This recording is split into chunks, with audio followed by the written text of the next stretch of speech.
नमस्कार दोस्तों, मैं Parasnath life high study IAS में आपका स्वागत है। आज हम लोग राजा महेंद्र प्रताप सिंह राज्य विश्वविद्यालय अलीगढ़ के बीएड सेकेंड ईयर एग्जाम 2023 जो 16 मई 2023 को एग्जाम होने जा रहा है तथा साथ ही आगरा यूनिवर्सिटी का जो BEd second year re exam 2022-23 होने जा रहा है, उसके लिए पेपर 205 अर्थात पर्यावरणीय शिक्षा या इन्वायरमेंटल एजुकेशन का फुल प्रैक्टिस सेट 6 हल करेंगे। इसके पहले 5 प्रैक्टिस सेट हल कर चुके हैं हम लोग। डिस्क्रिप्शन में लिंक दिया गया है, आप लोग जाकर देख लीजिएगा। इसके टॉप 75 अति महत्वपूर्ण प्रश्न हल करेंगे। यहाँ से निश्चित रूप से एग्जाम में प्रश्नों के सेम टू सेम आने की संभावना है, इसलिए आप लोग वीडियो को पूरा देखिएगा। दोस्तों, प्रश्नों पर आएँ, लेकिन उससे पहले प्लीज़ आप लोग वीडियो को ज़्यादा से ज़्यादा शेयर कीजिए जिससे सभी लोगों को लाभ हो सके। यदि आप लोग चैनल को सब्सक्राइब नहीं किए हैं तो चैनल को सब्सक्राइब कीजिए तथा वीडियो को लाइक और शेयर ज़रूर कीजिए, इससे मोटिवेशन मिलता है। आइए देखते हैं प्रश्नों को। पेपर 205B अर्थात पर्यावरणीय शिक्षा फुल प्रैक्टिस सेट 6। यहाँ ध्यान रखना पर्यावरणीय शिक्षा बी है क्योंकि वैकल्पिक है, ऑप्शनल। यहाँ पर 5 पेपर है तो कोई भी आप एक रख सकते हो 5 में से, ठीक है। जैसे कुछ लोग पर्यावरणीय शिक्षा रखेंगे, कुछ लोग गाइडेंस एंड काउंसलिंग रखेंगे, तो आप कोई भी एक रखा है आपने। तो हम लोग जो पर्यावरणीय शिक्षा है इसे हल करें, इसका प्रैक्टिस सेट हल करेंगे। इसका पहला प्रश्न है, आप लोग ध्यान रखना, कुछ प्रश्नों में संदेह रहता है तो सब टॉप में रख देते हैं। एक पर्यावरणीय समस्या है, प्रश्न है एक पर्यावरणीय समस्या है। ए जनसंख्या विस्फोट, बी ऊर्जा संकट, सी खाद्य समस्या, डी ओजोन क्षरण। तो यहाँ ध्यान रखना सभी है, लेकिन एक पर्यावरणीय समस्या है। आप डायरेक्ट देखेंगे इसका सही जवाब हो जाएगा डी ओजोन क्षरण। अगर आपको दिख रहा होगा पर्यावरणीय समस्या इसमें से कौन है तो ओजोन क्षरण है। जनसंख्या विस्फोट भी है, लेकिन जनसंख्या विस्फोट के कारण पर्यावरणीय समस्या आती है। अगर आप सर्च करेंगे पर्यावरणीय समस्या में जनसंख्या विस्फोट भी आ जाएगा, ठीक है। ऊर्जा संकट तो है ही, खाद्य समस्या तो है ही, ये सारी चीज़ें हैं पर्यावरणीय समस्याएं। लेकिन जो सबसे साफ साफ आपको दिख रहा है एक पर्यावरणीय समस्या है, सीधे तौर पे यहाँ पे जो दिख रहा है सही जवाब हो जाएगा डी ओजोन क्षरण, ठीक है। ओजोन जो है उसका क्षरण हो रहा है तो पर्यावरणीय समस्या है। बाकी आप लोग एक बार चेक कर लीजिएगा, आप हिसाब से जो भी होगा आप कर सकते हैं। तो एक पर्यावरणीय समस्या है, इसका सही जवाब हो जाएगा डी। अगला प्रश्न है पहला इसका टेस्ट का, ताजमहल किसके कारण खतरे में है? मोस्ट इंपॉर्टेंट रखिएगा, बार बार पूछा जाता है। सही जवाब हो जाएगा इसका सी SO2। अगला प्रश्न है, भारतीय वन्यजीव संस्थान स्थित है? सही जवाब हो जाएगा इसका ए देहरादून में। अगला प्रश्न है,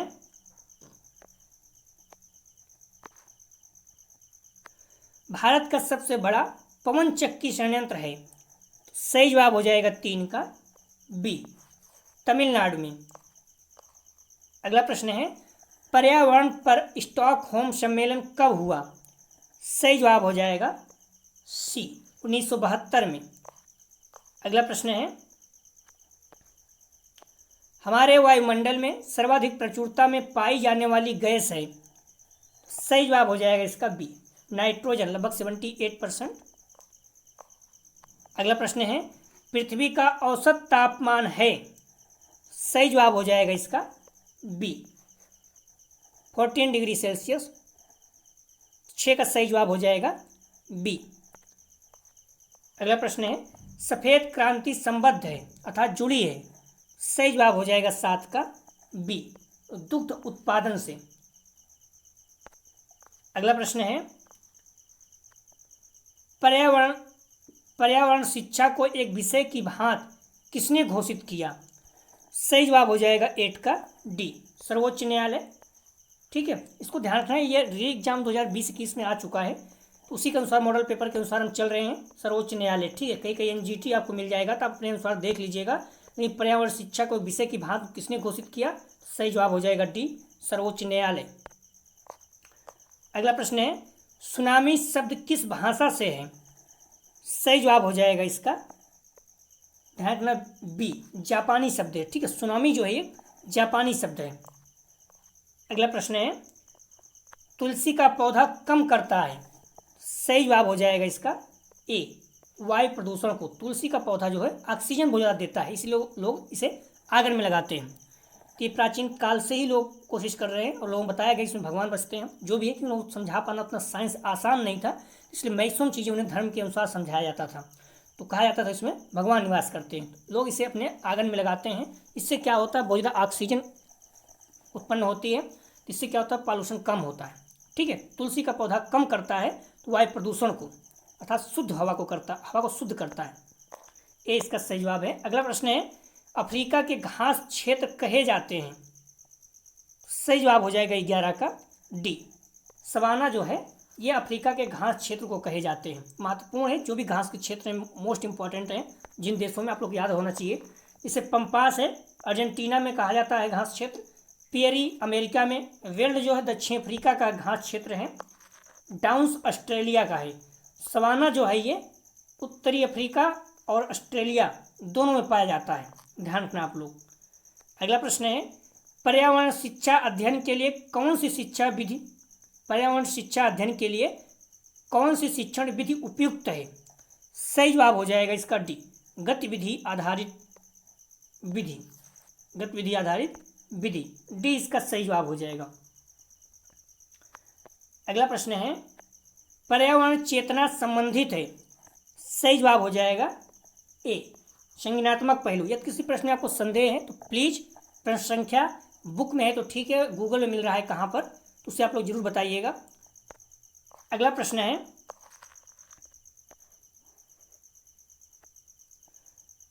पर्यावरण अधिनियम के अनुसार सतत संसाधन प्रबंधन है, तो इसका सही जवाब हो जाएगा 14 का, ध्यान रखना सी। प्राकृतिक संसाधनों का इस प्रकार व ऐसी गति से प्रबंधन जिसमें पारिस्थितिकी तंत्र व उससे उत्पन्न लाभ को संरक्षित व संवर्धित किया जा सके। आप लोग ध्यान रखना एक चीज़ को, अगर किसी प्रश्न को करना ही है, नहीं आ रहा है, तो जो सबसे बड़ा विकल्प होता है 90% चांस है वही सही होगा। क्योंकि आप भी सोचिए गलत विकल्प इतना बड़ा क्यों रखेगा। तो इस तरह से कभी अगर आप रिस्क लेना चाहो तो ले सकते हो। ठीक है, एक तो होता है सभी सही है, नहीं आ रहा तो कर सकते हो, क्योंकि 90% लगभग 70-80% वही सही होता है, कभी कभार दूसरा सही हो जाता है। सी भी मैक्सिमम सही होते हैं, और इस तरह से बहुत ज़्यादा अगर बड़ा विकल्प है तो सही होने की संभावना ज़्यादा रहती है। ये 100% नहीं है, कभी अगर आपको रिस्क लेना है तो कर सकते हैं। अगला प्रश्न है 15, भारतीय परंपरा ने पर्यावरण शिक्षा को जीवन में कैसे सम्मिलित किया। सही जवाब हो जाएगा 15 का डी, उपयुक्त सभी 4 आश्रम, 4 ऋण और धर्म सभी के अनुसार। अगला प्रश्न है, भारतीय दर्शन में जीवन पर्यावरण के प्रति विचार पर आधारित कैसे है। सही जवाब हो जाएगा 16 का डी, उपयुक्त सभी गुरुकुल, वानप्रस्थ, प्रकृति के सभी तत्वों का आदर, समूह कल्याण सभी। अगला प्रश्न है, निम्नलिखित में से कौन सी विधि बाल केंद्रित नहीं है। सही जवाब हो जाएगा इसका ए, भाषण। अगला प्रश्न है, निम्न में से कौन सा प्रोजेक्ट विधि से संबंधित नहीं है। महत्वपूर्ण प्रश्न है। सही जवाब हो जाएगा 18 का बी, परिकल्पना बनाना। अगला प्रश्न है, वैज्ञानिक विधि किससे प्रारंभ होती है। सही जवाब हो जाएगा इसका सी, निरीक्षण से। अगला प्रश्न है, श्रव्य दृश्य सामग्री के उदाहरण है। श्रव्य दृश्य मतलब जो सुनाई भी दे और दिखाई भी दे, जैसे टीवी हो गया, एलडीसी एलसीडी हो गया। सही जवाब हो जाएगा, ध्यान रखना 20 का सी, फिल्म और नाटक। फिल्म और नाटक क्या होता है, सुनाई भी देता है और दिखाई भी देता है। इसमें क्या चार्ट है, चार्ट क्या आप देख सकते हो, सुन नहीं सकते हो। ठीक है, इस तरह रिकॉर्डिंग जो है ये भी कभी कभी, अगर वीडियो रिकॉर्डिंग तो ठीक है, कंप्यूटर वाले में भी कभी कभी क्या होता है, अगर आप रिकॉर्डिंग है तो आप सुन सकते हो, देख नहीं सकते, उस बेस पे ले रहा होगा। सही जवाब हो जाएगा इसका सबसे बेस्ट ऑप्शन है सी। अगला प्रश्न है, पर्यावरण शिक्षा में प्रदर्शनी करती है। सही जवाब हो जाएगा 21 का डी, उपयुक्त सभी। पर्यावरण शिक्षा में प्रदर्शनी क्या करती है, समझ को बढ़ावा देती है, विचारों को स्पष्टता और प्रभावी ढंग से प्रकट करना, समूह भावना का विकास करना सभी। अगला प्रश्न है, हमारी इंद्रियों द्वारा अवधारणाओं व सूचनाओं को स्पष्ट करने वाले साधन कहलाते हैं। सही जवाब हो जाएगा इसका सी श्रव्यदृश्य सामग्री। अगला प्रश्न है, इनमें से कौन श्रव्य सामग्री का उदाहरण नहीं है? श्रव्य मतलब जो सुनाई देता है। सही जवाब हो जाएगा 23 का सी फ्लैश कार्ड। फ्लैश कार्ड क्या सब देख सकते हैं आप। अगला प्रश्न है, अध्ययन सामग्री होनी चाहिए। सही जवाब हो जाएगा सी ए बी दोनों। अध्ययन व्यापक प्रमाणित, बी व्यवस्थित सही प्रकार से लिखित व प्रस्तुत पाठकों के अनुसार। सी इसका सही जवाब है। अगला प्रश्न है, पर्यावरण शिक्षा की पहुंच व्यापक होनी चाहिए क्योंकि। पर्यावरण शिक्षा की पहुंच व्यापक होनी चाहिए क्योंकि ए पर्यावरण महत्वपूर्ण है, बी खतरों की तीव्र गति, सी यातायात की द्रुत गति, डी इनमें से कोई नहीं। तो पर्यावरण शिक्षा की पहुंच व्यापक होनी चाहिए क्योंकि इसका सही जवाब हो जाएगा, ध्यान रखना, ए पर्यावरण महत्वपूर्ण है इसलिए इसकी जो पहुंच है व्यापक मतलब विस्तृत होनी चाहिए। हेलो मॉडल पेपर में भी दिया तो आप लोग देख लीजिएगा, ये मेरे अनुसार ए है। अगला प्रश्न है, वायु प्रदूषण का कारण है। सही जवाब हो जाएगा इसका सी धुआं। अगला प्रश्न है, अदृश्य प्रदूषण किसे कहा गया है? अदृश्य प्रदूषण किसे कहा गया है? सही जवाब हो जाएगा इसका डी शोर प्रदूषण, क्यों दिखाई नहीं देता है, सुनाई देता है। अगला प्रश्न है, भारत में वायु प्रदूषण नियंत्रण किस विधि द्वारा रक्षित है? सही जवाब हो जाएगा सी पर्यावरण सुरक्षा कानून। अगला प्रश्न है, अप्राकृतिक पारिस्थितिकी तंत्र है। सही जवाब हो जाएगा इसका सी बांध। अप्राकृतिक, प्राकृतिक नहीं आर्टिफिशियल है, ठीक है। अगला प्रश्न है, कार्बेट राष्ट्रीय पार्क स्थित है। सही जवाब हो जाएगा ए उत्तराखंड में। पीसेस वगैरह बार बार पूछा जाता है। अगला प्रश्न है, सफेद क्रांति संबद्ध है, हम लोग देख चुके हैं, दूध उत्पादन से। अगला प्रश्न है, ध्यान रखना इसे ऑपरेशन फ्लड भी कहा जाता है दूध उत्पादन को। 13 जनवरी 1970 में इसकी शुरुआत हुई थी। अगला प्रश्न है, वायुमंडल में परतों की संख्या है। सही जवाब हो जाएगा ए 5। सबसे नीचे कौन सा? क्षोभ। सबसे ऊपर जो है बहिर्मंडल। अगला ध्यान रखना, पृथ्वी के वायुमंडल की 5 परतें क्षोभ मंडल, समताप मंडल, मध्यमंडल, आयन मंडल और बहिर्मंडल है। वायु में नाइट्रोजन उपस्थित है। सही जवाब हो जाएगा इसका, ध्यान रखना, डी 78%।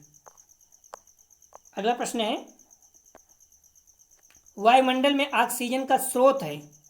सही जवाब हो जाएगा सी प्रकाश संश्लेषण। अगला प्रश्न है, निम्नांकित में सर्वाधिक वनाच्छादन किस राज्य का है? सही जवाब हो जाएगा बी मध्य प्रदेश। चिपको आंदोलन का संबंध है। चिपको आंदोलन का संबंध है। सही जवाब हो जाएगा इसका ए वन संरक्षण से। अगला प्रश्न है, कुल भूमि का वनों से घिरा हुआ भाग है। कुल भूमि का वनों से घिरा भाग है। सही जवाब हो जाएगा 37 का ए 30%। हालांकि आप भारत में देखेंगे तो लगभग 24% करीब में है। कुल भूमि का वनों से घिरा भाग है तो पूरे विश्व की बात कर रहा है, ठीक है। 30% लगभग है, लेकिन ध्यान रखना इसमें 33% कम से कम होना चाहिए। अगला प्रश्न है, प्राथमिक अनुक्रमण किसके वास से प्रदर्शित होता है? सही जवाब हो जाएगा ए वनस्पति के वास से प्रदर्शित होता है। अगला प्रश्न है, मिट्टी बचाओ अभियान का संबंध है। सही जवाब हो जाएगा डी होशंगाबाद से। अगला प्रश्न है, विभिन्न पोषक स्तरों में जीवित पदार्थ की मात्रा कहलाती है। सही जवाब हो जाएगा ए जैवभार। अगला प्रश्न है, लघु जीवों की मृत कार्बनिक तत्वों पर आधारित खाद्य श्रृंखला कहलाती है। सही जवाब हो जाएगा बी अप्रत श्रृंखला। अगला प्रश्न है, ऊर्जा का पिरामिड सदैव होता है। तो ध्यान रखना महत्वपूर्ण है। सही जवाब हो जाएगा बी सीधा। ऊर्जा का पिरामिड सदैव सीधा होता है। अगला प्रश्न है, जलीय पारिस्थितिकी तंत्र के जैव भार का पिरामिड होता है। सही जवाब हो जाएगा ए उल्टा। ऊर्जा का पिरामिड हमेशा सीधा होता है, लेकिन जो जलीय पारिस्थितिकी तंत्र है इसका जैव भार का पिरामिड हमेशा उल्टा होता है। अगला प्रश्न है, मानसूनी क्षेत्र में पाए जाने वाले पौधे कहलाते हैं। सही जवाब हो जाएगा ए, जलोद्भिद, मरुस्थल में मारुद्भिद। अगला प्रश्न है, अब घटक का एक उदाहरण है। सही जवाब हो जाएगा सी, ए बी दोनों, कवक और जीवाणु दोनों। अगला प्रश्न है, वायुमंडल में सर्वाधिक मात्रा में पाई जाने वाली हरित गृह गैस है। सही जवाब हो जाएगा सी, जलवाष्प। अगला प्रश्न है, ताजमहल प्रभावित हो रहा है। सही जवाब हो जाएगा डी, वायु प्रदूषण से। अगला प्रश्न है, विश्व की सर्वाधिक प्रदूषित नदी है। सही जवाब हो जाएगा 48 का। ध्यान रखना, यहाँ जो मॉडल पेपर में दिया उस अनुसार चलेंगे, सी है गंगा। हालांकि विश्व की बात कर रहा है तो और भी कई नदियाँ हैं, ठीक है। जैसे लाहौर की पाकिस्तान की रावी नदी को दुनिया की सबसे ज़्यादा प्रदूषित नदी माना जाता है, तो बड़ा लोग चेक कर लीजिएगा, ठीक है। अगला प्रश्न है, वायु प्रदूषण प्राय कारक है। सही जवाब हो जाएगा सी, श्वसन बीमारियों का। अगला प्रश्न है, वायु प्रदूषण का सर्वोत्तम सूचक है, इंडिकेटर है। सही जवाब हो जाएगा सी, लाइकेन। पीसीएस वगैरह में बार बार पूछा जाता है ये। बीओडी का पूर्ण रूप है। सही जवाब हो जाएगा सी, बायोलॉजिकल ऑक्सीजन डिमांड। ध्यान रखना, आप कहीं कुछ और पाते हैं तो उसको आप डालिएगा बीओडी का फुल फॉर्म एजुकेशन में, तो आपको सही मिल जाएगा, ठीक है, बायोलॉजिकल ऑक्सीजन डिमांड। अगला प्रश्न है, मिनी माता बीमारी का कारक है। सही जवाब हो जाएगा डी, मरकरी। अगला प्रश्न है, वायुमंडल अधिकतम मात्रा में रखता है। सही जवाब हो जाएगा सी, नाइट्रोजन। अगला प्रश्न, ध्यान रखना, पृथ्वी के वायुमंडल का लगभग 78% नाइट्रोजन है तथा ऑक्सीजन की मात्रा 20.95 अर्थात 21% है, ठीक है। पृथ्वी के वायुमंडल में लगभग 78% नाइट्रोजन है और ऑक्सीजन कितना है, तो 21%। अगला प्रश्न है, pilot analysis of global ecosystem प्रतिवेदन किसको सौंपा गया था। सही जवाब हो जाएगा बी, विश्व संसाधन संस्थान को। अगला प्रश्न है, निम्नलिखित में से एक अनवीकरणीय संसाधन है। सही जवाब हो जाएगा इसका ए, लौह अयस्क। अगला प्रश्न है, निम्नलिखित में से एक संधारणीय स्रोत का उदाहरण है। सही जवाब हो जाएगा ए, वन। अगला प्रश्न है, अम्ल वर्षा हेतु कारक गैस है। सही जवाब हो जाएगा 57 का डी, ए बी दोनों, नाइट्रोजन डाइऑक्साइड और SO2 यानी O2 और SO2 दोनों जो है अम्ल वर्षा हेतु कारक गैस है। सही जवाब हो जाएगा डी। अगला प्रश्न है, संपोषी विकास के 3 पक्ष हो सकते हैं। इसका सही जवाब हो जाएगा सी, पर्यावरण, पारिस्थितिकी व समाज। अगला प्रश्न है, निम्नलिखित में एक गैर परंपरागत ऊर्जा का स्रोत है। सही जवाब हो जाएगा इसका ए, ज्वारभाटा। ध्यान रखना, गैर परंपरागत पूछ रहा है। परंपरागत में क्या, कोयला, लकड़ी, पेट्रोलियम, डीजल, ये सब आते हैं। अगला प्रश्न है, शैवाल को वर्गीकृत किया जा सकता है। सही जवाब हो जाएगा 60 का सी, उत्पादक। अगला प्रश्न है, जलीय पारिस्थितिकी तंत्र है। सही जवाब हो जाएगा डी, सभी, तालाब, नदी, समुद्र, सभी। चिपको आंदोलन की शुरुआत हुई है। सही जवाब हो जाएगा इसका डी, टिहरी, उत्तराखंड से। अगला प्रश्न है, कौन भारत के जल पुरुष कहलाते हैं। सही जवाब हो जाएगा बी, राजेंद्र सिंह। करंट के प्रश्न इस तरह से पूछे जाते हैं। वन जीव सप्ताह मनाते हैं। सही जवाब हो जाएगा ए, 2 से 8 अक्टूबर। अगला प्रश्न है, चिपको आंदोलन कब प्रारंभ हुआ। सही जवाब हो जाएगा सी, 1973 में।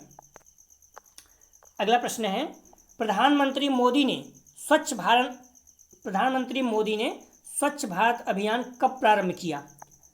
सही जवाब हो जाएगा सी, 2 अक्टूबर 2016 को। ध्यान रखना, ये एक बार फिर से देख लीजिए।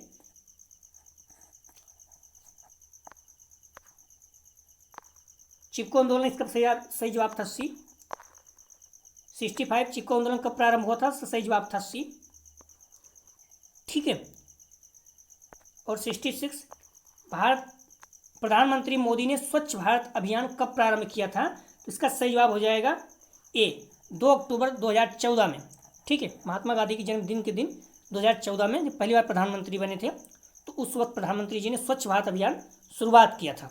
ठीक है, तो प्रधानमंत्री मोदी ने स्वच्छ भारत अभियान कब प्रारंभ किया था? इसका सही जवाब हो जाएगा ए, 2 अक्टूबर 2014। कभी कभी माइंड काम नहीं करता, बहुत ज़्यादा लेट हो जाता है, तो दिन भर तरह से काम करते रहते हैं, तो इसका सही जवाब हो जाएगा ए। तो जो लिखा गया है वो सही है, प्लीज़ आप लोग थोड़ा ध्यान रखा करें। गलत उत्तर छांटिए, मतलब इसमें से कौन सा गलत है? तो ध्यान रखना, सही जवाब इसका ए और बी दोनों है, दोनों गलत है। क्योंकि वन जीव संरक्षण अधिनियम जो है ये 1972 में हुआ था। जल प्रदूषण कर अधिनियम जो है ये 1974 में, तो दोनों गलत है। हालांकि एग्जाम में अगर आएगा तो देख लीजिएगा, अपने ए या बी कुछ भी लगा दीजिएगा, लेकिन ध्यान रखना हो सकता सही करके पूछे, तो याद रखना। ठीक है, वन जीव संरक्षण अधिनियम 1972 में और जल प्रदूषण अधिनियम 1974 में मैंने लिख दिया है, आप लोग देख लीजिएगा। वन जीव संरक्षण अधिनियम 1972 में पास हुआ था और जल प्रदूषण कर अधिनियम 1974 में। अगला प्रश्न है, यह फोटोकेमिकल स्मॉग का अंग नहीं, मतलब कौन सा एक नहीं है? सही जवाब हो जाएगा बी, एसपीएम। अगला प्रश्न है, पर्यावरण संरक्षण में मीडिया की भूमिका है। सही जवाब हो जाएगा इसका डी, उपयुक्त सभी। पर्यावरण पर प्रतिकूल प्रभाव डालने वाली गतिविधियों के विषय में शिक्षित करना, प्राकृतिक संसाधनों का संरक्षण, पर्यावरण संबंधी जानकारी का प्रसार, डी इसका सही जवाब है। अगला प्रश्न है, गौरा देवी किस आंदोलन से संबंधित हैं? सही जवाब हो जाएगा इसका बी, चिपको आंदोलन। अगला प्रश्न है, जैविक विविधता शब्द किसने दिया? सही जवाब हो जाएगा, ध्यान रखना इसका डी, इनमें से कोई नहीं है। हालांकि मॉडल पेपर में देखो तो ए दिया हुआ है, जो कि गलत है। जैविक विविधता, ध्यान रखना यहाँ पर जैविक विविधता पूछ रहा है। ठीक है, तो जैविक विविधता शब्द जो है रेमंड एफ डैशमैन ने दिया था, इसको बायोलॉजिकल डाइवर्सिटी कहते हैं। ठीक है, जैविक विविधता शब्द परिवर्तित होकर जैव विविधता बना, और जैव विविधता जो शब्द है ये वोल्टर जी रोमन ने दिया था। ठीक है, वहाँ जैव विविधता पूछा है, जैव विविधता पूछेगा तब जो है वोल्टर जी रेमन ने दिया था। इस पॉइंट को आप लोग ध्यान रखना। अगला प्रश्न है, एसिड रेन किससे संबंधित नहीं है? सही जवाब हो जाएगा इसका सी, हाइड्रोजन परऑक्साइड इससे संबंधित नहीं है। अगला प्रश्न है, इको साक्षर नागरिक की जागरूकता, क्षमता एवं सकारात्मक दृष्टि किसके बारे में है? सही जवाब हो जाएगा सी, पर्यावरण और इसकी समस्याएं। अगला प्रश्न है, भूचरण का मुख्य कारण है? सही जवाब हो जाएगा इसका ए, वन कटाई जो है यह मुख्य कारण है। अगला प्रश्न है, भारतीय परंपरा के अनुसार पर्यावरण है? सही जवाब हो जाएगा इसका डी, उपयुक्त सभी। एक जीवंत व्यवस्था, सभी तत्व अन्योन्याश्रित है, सभी तत्व महत्वपूर्ण है। सही जवाब हो जाएगा 75 का डी। तो दोस्तों यह था BD 205B अर्थात पर्यावरण शिक्षा बी का फुल प्रैक्टिस सेट 6। अगला जो प्रैक्टिस सेट हम लोग देखेंगे 7। तो आप लोग मॉडल पेपर और बुक को जितना समय बचा हुआ जम के पढ़ते रहिए, और अपना जो PDF है इसे भी आप पढ़ते रहिए, क्योंकि यहाँ पर प्रीवियस ईयर के क्वेश्चन प्लस महत्वपूर्ण प्रश्न जो आने की संभावना है, यूपी टेट सी टेट में आए हुए हैं, सारे प्रश्नों का यहाँ पर संकलन रहता है। इसलिए आप लोग वीडियो को लाइक जरूर करें, वीडियो को ज़्यादा शेयर करें, अपने कॉलेज ग्रुप दोस्त यार जो भी हैं, प्लीज़ हम्बली रिक्वेस्ट है, जहाँ भी आप एग्जाम देने जाते हैं वहाँ पर इस चैनल के बारे में ज़रूर बताएं। और जो आप जिस कॉलेज से BEd कर रहे हैं वहाँ जो आपके जूनियर हैं उन्हें भी इस चैनल के बारे में बताएं, क्योंकि हम लोग फर्स्ट सेमेस्टर हल कर चुके हैं और सेकंड सेमेस्टर जो 20 जून से हो रहा है, लगभग 17 मई के बाद उसका भी प्रैक्टिस शुरू कर देंगे। प्लीज़ आप लोग वीडियो ज़्यादा से ज़्यादा शेयर कीजिए और लाइक ज़रूर कीजिए।